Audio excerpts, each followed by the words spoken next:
বাংলাদেশের সবাই জানতো যে আন্তর্জাতিক অপরাধ ট্রাইব্যুনাল ছাড়াই এই বিচারটা করা সম্ভব নয়, এবং আন্তর্জাতিক অপরাধ ট্রাইব্যুনালে বিচারের অভিজ্ঞতা আসলে খুব অল্প কয়েকজন মানুষের আছে।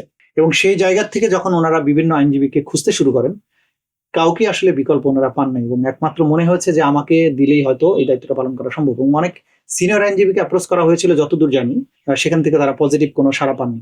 আবার কেউ কেউ আগ্রহ প্রকাশ করেছিলেন যারা সরাসরি আওয়ামী লীগের রাজনীতির সাথে সম্পৃক্ত, তাদেরকে দিয়ে হাসিনার বিচার করা নিশ্চয়ই সম্ভব ছিল না।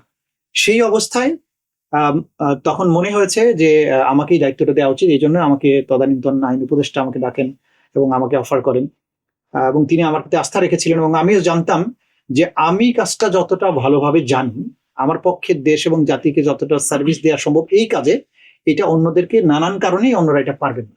এবং তখন আমি চ্যালেঞ্জ হবে, আমার জীবন হুমকির মুখে পড়বে, এটা জেনেও আমি এই দায়িত্ব নেওয়ার জন্য রাজি। আপনি যে আদালতে একসময় নিজে ডিফেন্সে ছিলেন, এরপর আবার সরকারের পক্ষে আসছেন, তো সেই অভিজ্ঞতাটা আসলে কেমন ছিল? আইনজীবী হিসেবে এটা খুবই সাধারণ অভিজ্ঞতা। দেখুন, আমরা আইনজীবীরা কখনো বাদী পক্ষে থাকি, কখনো আসামি পক্ষে থাকি। যেমন এই তো গত বৃহস্পতিবার দিন আমি বাদী পক্ষে একটা মামলা হাইকোর্ট ডিভিশনে ডেথ রেফারেন্স কেসে লড়েছি। এই আসামিরা দুজন মানুষকে খুন করেছিল, মা, কন্যা এবং পিতাকে। কন্যাকে ধর্ষণ করে হত্যা করা হয়, বাবাকে এমনি হত্যা করা হয়। 5 জন আসামির মৃত্যুদণ্ড হয় নিচের আদালত থেকে। হাইকোর্টের ডেথ রেফারেন্স হিসেবে যখন আসে, তখন বাদী পক্ষ আমাকে এখানে নিয়োগ করে। আমরা হিয়ারিং করার পরে ওই 5 জন আসামির মৃত্যুদণ্ড বহাল হয়।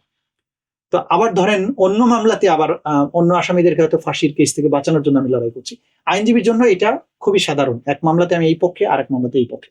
আন্তর্জাতিক অপরাধ ট্রাইব্যুনালে আমি ডিফেন্সের লম্বা সময় কাজ করেছি, এবং সেটা ছিল প্রথম সময়। সেই সময়ে প্রসিকিউশনকে যত কঠিন চ্যালেঞ্জে ফেলা যায়, তাদের যে সমস্ত আইন বহির্ভূত কর্মকাণ্ড, রাজনৈতিক উদ্দেশ্য প্রণোদিত সাক্ষ্য, এগুলোকে আমরা যেভাবে চ্যালেঞ্জ করেছিলাম, সেখানের অভিজ্ঞতাটা আমাদের অর্জিত হয়েছিল।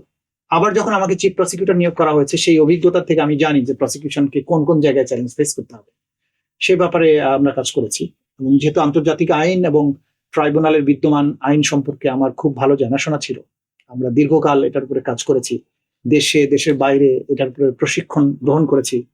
যে সমস্ত আইনজীবী যারা আন্তর্জাতিক যুদ্ধ অপরাধ সংক্রান্ত বা মানবতা বিরোধী অপরাধ সংক্রান্ত ট্রাইব্যুনালে, যুগোস্লাভিয়ায় অর্থাৎ বসনিয়া হার্জেগোভিনায়, রুয়ান্ডাতে, কম্বোডিয়াতে যারা লয়ার হিসেবে কাজ করেছেন, সেই সমস্ত লয়ারদের সাথে কাজ করার অভিজ্ঞতা বিনিময়ের সুযোগ আমাদের হয়েছে। আমি মনে করেছি এই অভিজ্ঞতা দেশ এবং জাতির প্রয়োজনে কাজে লাগানো দরকার, সেটা লাগিয়েছি। সুতরাং দুই দিকের অভিজ্ঞতায় আমার দেখার সুযোগ হয়েছে। একটা ব্যক্তিগত কথা বলতে হবে, এরকম যে আগের আমলে যখন জাস্টিস নিজামুল হক নাসিমের নেতৃত্বে আগের ট্রাইব্যুনাল চলছিল, তার অন্যায় কার্যক্রমের ব্যাপারে আমরা প্রতিবাদ মুখর ছিলাম। তখন আমি একদিন নিজামুল হক নাসিম সাহেবকে ওপেন এজলাসে বলেছিলাম যে আপনাদের মনে রাখা উচিত যে এই আদালত থাকবে, কিন্তু আপনি ওই জায়গায় থাকবেন না। যারা আজকে প্রসিকিউশনে আছেন তারা সেদিন ডিফেন্সে যাবেন, এবং ডিফেন্সে আমরা যারা আছি একদিন হয়তো আমরা প্রসিকিউশনে যাব, বিচার এখানে আবারও হবে। সেই দিনের কথাটি সবার মনে রাখা উচিত। আল্লাহ তাআলার অসীম অনুগ্রহ যে ঠিক হুবহু এই কথাটা ফলে যায়। তারা বিচারক আসন থেকে সরে যান, আমি চিফ প্রসিকিউটর হই, এবং ওই পক্ষে যারা সেদিন প্রসিকিউটর ছিলেন তারা এখন ডিফেন্সের লড়াই করছেন।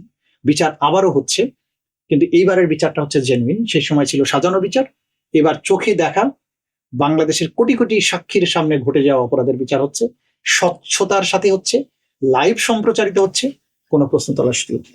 তার সঙ্গে দেখা হয়েছিল না, এরপরে ওনার সাথে আর দেখা হয়নি। মানে উনি তো অ্যাপিল বিভাগের বিচারক হিসাবে রিটায়ার করেন, কিন্তু এই জুলাই আগস্টের বিপ্লবের পরে আর তার সাথে আমার দেখা হয়নি।